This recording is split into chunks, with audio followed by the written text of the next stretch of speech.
नमस्कार दोस्तों, आप सभी का स्वागत है आपके अपने YouTube चैनल मैथ सर्कल में। दोस्तों आज हम सीखेंगे किस प्रकार हीरोन के सूत्र के द्वारा एक त्रिभुज का क्षेत्रफल निकाला जाता है और सवाल के जरिए हम समझेंगे। तो ये सब सीखने के लिए वीडियो के अंत तक बने रहिएगा। तो यहाँ पर ध्यान दीजिएगा, सवाल क्या है, त्रिभुज ABC का क्षेत्रफल ज्ञात कीजिए। देखिए, मैं हीरोन के सूत्र से पहले आपको मैं बता दूं कि एक अगर आपको त्रिभुज दिया जाता है तो उस त्रिभुज का जो क्षेत्रफल होता है वो क्या होता है। देखिए 1/2 गुणा आधार गुणा क्या होता है, ऊंचाई होता है। ठीक है, जिसमें हमें जो त्रिभुज है उसमें हमेशा हमें क्या पता होना चाहिए, एक आधार, यानी कि मान लीजिए ये BC आधार मान लेते हैं तो ऊंचाई क्या हो जाएगी, ये ए से लेकर इस BC की लंबवत दूरी क्या हो जाएगी, ऊंचाई हो जाएगी। ठीक है, मैं इसको ऐसे ऐसे लिख सकता हूँ, ये क्या हो जाएगी, यहाँ पर ऊंचाई हो जाएगी और ये हो जाएगा हमारा आधार।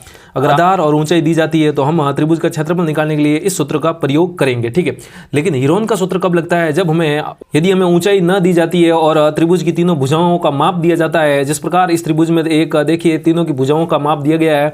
अब हमें हीरोन का सूत्र लगाना है। याद रखिएगा, हमेशा त्रिभुज का क्षेत्रफल निकालने के लिए हीरोन का सूत्र तब प्रयोग करते हैं जब त्रिभुज की तीनों भुजाओं का माप दिया जाए। जैसे यहाँ पर 36 सेंटीमीटर, 7 सेंटीमीटर और 48 सेंटीमीटर इसने दिया है। हमें इस त्रिभुज का क्षेत्रफल हीरोन के सूत्र से निकालेंगे। ठीक है, ज्ञात करेंगे। तो यहाँ पर ध्यान दीजिए, ABC का क्षेत्रफल निकालना है। तो ये क्या है यहाँ पर ABC। तो मैं यहाँ पर जो भुजाओं का माप है वो मैं लिख देता हूँ। देखिए कोण A के सामने वाली भुजा क्या है, A है, तो A मानता हूँ। तो A का मान कितना दिया हुआ है, यहाँ पर 48 सेंटीमीटर दिया हुआ है, वो मैं लिख देता हूँ। इसी प्रकार कोण B के सामने वाली भुजा में B मान लेता हूं और स्मॉल b, और उसका मान कितना दिया हुआ है, यहाँ पर 7 सेंटीमीटर दिया हुआ है। ठीक है, इसी प्रकार यहाँ पर कोण C के सामने वाली भुजा में स्मॉल c मान लेता हूं, उसका मान कितना दिया हुआ है, यहाँ पर 36 सेंटीमीटर। तो यहाँ से आप कह सकते हैं A का मान 48 सेंटीमीटर, B का मान 60 सेंटीमीटर और C का मान कितना हो जाएगा, 36 सेंटीमीटर। ये माप दे दिए गए।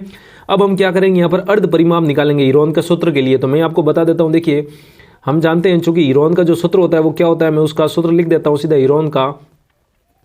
हीरोन सूत्र क्या होता है, हीरोन का सूत्र देखिए, डेल्टा बराबर अंडर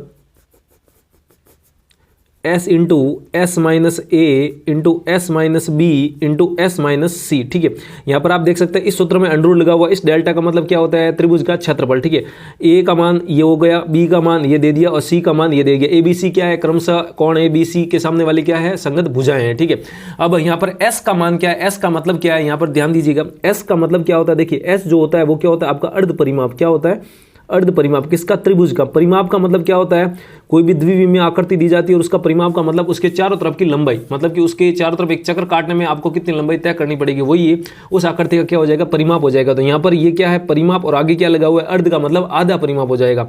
तो परिमाप के लिए मान लीजिए आप यहाँ पर खड़े हैं B पर, तो यहाँ से आप ऐसे जाएंगे, फिर ऐसे जाएंगे, फिर आप ऐसे आएंगे। तो ये यहाँ पर वापस घूम के एक चक्कर लगा दिया आपने।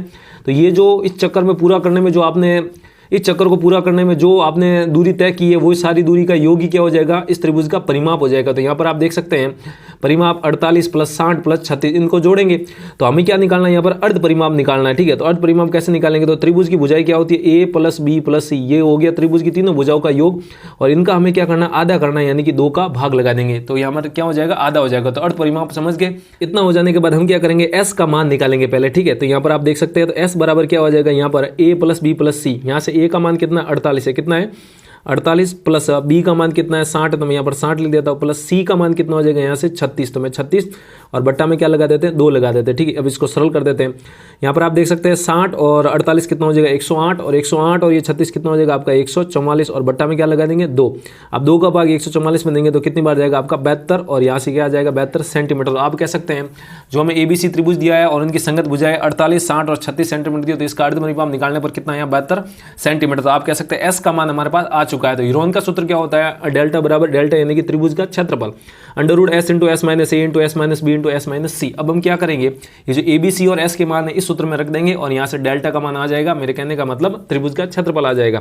तो यहाँ पर मैं लिख देता हूँ डेल्टा अंडर यहाँ पर S का मान क्या है, 72, तो 72 लिख देता हूँ। फिर क्या है यहाँ पर क्या है S into S minus A, तो S का मान कितना है 72, माइनस A का मान कितना है आपका 48, ये रहा A का मान 48। ठीक है, 48। फिर क्या है, कोष्टक गुणा कौन है, S माइनस B, तो S का मान कितना है यहाँ से 72 लिख दीजिए, माइनस और B का मान कितना है यहाँ से 60 है, तो 60 लिख देंगे, माइनस 60, और फिर गुणा 72, वापस देखिए S माइनस C है, तो 72 माइनस C का मान यहाँ से देख सकते हैं आप कितना है 36, तो यहाँ पर कितना लिख देंगे, 36 लिख देंगे। ठीक है, अब ये जो अंडर रूट में जो बना है इसको पहले हम सरल कर लेंगे। तो यहाँ पर ध्यान दीजिए, डेल्टा बराबर अंडर रूट 72 गुणा 72 में से 48 घटाएंगे तो कितना बचेगा आपका 24, ठीक है। फिर गुणा 72 में से 60 घटाएंगे कितना बचेगा गुणा 12, फिर गुणा ये भी गुणा है, देखिए कोष्टक के इन दोनों के बीच में कोई चिन्ह नहीं है, इसका मतलब क्या है ये आपस में गुणा है, ठीक है। फिर 72 में से 36 जाएंगे तो कितना बचेगा आपका 36 बचेगा, ठीक है। तो हम क्या करेंगे इसको सरल करेंगे, तो इसको सरल किस प्रकार करते हैं, तो देखिए एक तो तरीका है कि ये सारी संख्याओं को आपस में गुणा कर दीजिए, फिर इनका अंडर रूट यानी कि वर्गमूल ले लीजिए, ठीक है। एक तो ये तरीका है, और एक क्या तरीका है, आप क्या करिए अंदर दो दो के जोड़े बनाइए ताकि एक जोड़ा बाहर आ जाएगा। मैं आपको बता देता हूँ, जैसे मान लीजिए अंडर रूट आपको मान निकाले, जैसे मान लीजिए अंडर रूट 4 है, ठीक है। अब इसका मान कितना होता है 2 होता है, तो ये 2 किस प्रकार करेंगे, तो अंडर रूट जो 4 है इस 4 को मैं 2 गुणा 2 लिख सकता हूं, ताकि 2 गुणा 2, जब याद रखिए अंडर रूट के अंदर अगर 2 एक जैसी संख्या गुणा होती है तो बाहर की तरफ उसमें से एक ही संख्या बाहर आती है, ठीक है। तो हम भी क्या करेंगे इस अंडर रूट के अंदर ऐसी संख्या बनाने की कोशिश करेंगे, ठीक है। तो यहाँ पर आप देख सकते हैं डेल्टा अंडर रूट के अंदर हमेशा एक पूर्ण वर्ग बनाइए। पूर्ण वर्ग का मतलब जैसे 1 हो गया, 4 हो गया, 9 हो गया, 16 हो गया, 25 हो गया, 36 हो गया, 49, 64, 81 ऐसी संख्या बनाने की कोशिश करिए ताकि वो बाहर आएगी तो पूर्ण संख्या के रूप में आएगी, ठीक है। तो यहाँ पर आप देख सकते हैं, देखिए 72 को मैं क्या लिख सकता हूँ 36 गुणा 2, ठीक है। फिर देखिए 24 में भी एक छुपा हुआ है, क्या छुपा हुआ है, देखिए 4 गुणा 6 आप कह सकते हैं 4 गुणा 6, ठीक है। 4 गुणा 6 24 ही होता है। फिर गुणा 12 को मैं क्या लिख सकता हूँ 4 गुणा 2 लिख सकता हूँ, ठीक है। और आपका 36 तो 36 ही रहेगा, 36 को 36 रहने दीजिए क्योंकि 36 अपने आप में पूर्ण वर्ग है। किसका वर्ग होता है ये 6 का, तो आप देख सकते हैं। अब आप देख सकते हैं जब 36 का वर्गमूल लेंगे तो कितना आ जाएगा आपका 6 आ जाएगा, ठीक है। अब आप देख सकते हैं ये 2 और ये 2 बार गुणा हो रहे हैं तो 1 2 आपका बाहर आ जाएगा गुणा के रूप में। फिर गुणा 4 का पूर्ण वर्ग होता है किसका 2 का, तो 4 का वर्गमूल कितना हो जाएगा 2। फिर गुणा, फिर यहाँ पर वापस इस 4 का वर्गमूल कितना हो जाएगा वापस 2 गुणा कर देंगे। फिर इस 36 का वर्गमूल कितना हो जाएगा 6, तो ये भी 6 लिख देंगे। अब इसको आप सबको क्या करवा दीजिए आपस में गुणा करवा देंगे। तो यहाँ पर गुणा करवाने पर क्या आता है ध्यान दीजिए, 6 गुणा 2 कितना हो जाएगा आपका 12, 12 गुणा 2 कितना हो जाएगा 24, 24 गुणा 2 48, और 48 को हम 6 से गुणा करवा देते हैं। देखिए 48 को 6 से गुणा करवा देते हैं, 6 अटे 8 और यहाँ पर आ जाएगा 48 और 4, फिर 6 चौके 24 और 4 कितना हो जाएगा आपका 224 और 4 28 हो जाएगा, यानी कि 288 हो जाएगा। तो आप कह सकते हैं यहाँ से कितना आ जाएगा 288, अंडर रूट का कितना हो जाएगा 6, और ये सब मान सेंटीमीटर में दिए गए। तो यहाँ पर ये क्षेत्रफल की इकाई क्या होती है सेंटीमीटर स्क्वायर होती है। तो आप कह सकते हैं जो हमें त्रिभुज दिया गया है इस त्रिभुज का क्षेत्रफल कितना आया है 288 अंडर रूट 6 सेंटीमीटर स्क्वायर। तो उम्मीद करता हूँ किस प्रकार हीरोन के सूत्र का प्रयोग कर एक त्रिभुज का क्षेत्रफल निकाला जा सकता है, आपको समझ में आया होगा। समझ में आया तो वीडियो को जरूर लाइक कीजिए। देखिए आपको पहले बता देता हूँ हीरोन का सूत्र तब प्रयोग में लेना है जब हमें त्रिभुज की तीनों भुजाओं का मान दिया जाए, तीनों भुजाओं का माप दिया जाए, तभी हीरोन का सूत्र हम लगा सकते हैं, ठीक है। क्योंकि हीरोन का सूत्र हमें यहाँ पर लिखा था क्या था, डेल्टा बराबर under root S into S minus A into S minus B into S minus C, जहाँ पर एस क्या होता है अर्ध परिमाप A plus B plus C बट्टा 2, ए बी सी क्या है त्रिभुज की संगत भुजा है, ठीक है। तो उम्मीद करता हूँ किस प्रकार ये सवाल किए जाते हैं हीरोन के सूत्र के द्वारा आपको समझ में आएंगे। समझ में आए तो वीडियो को लाइक कीजिए, और अभी तक चैनल को सब्सक्राइब नहीं किया तो वीडियो के नीचे जो लाल बटन है उसको दबाइए, उसके पास वाली घंटी भी दबाइए ताकि ऐसी बेसिक कॉन्सेप्ट से जुड़ी हुई वीडियो आपके साथ नोटिफिकेशन आ सके।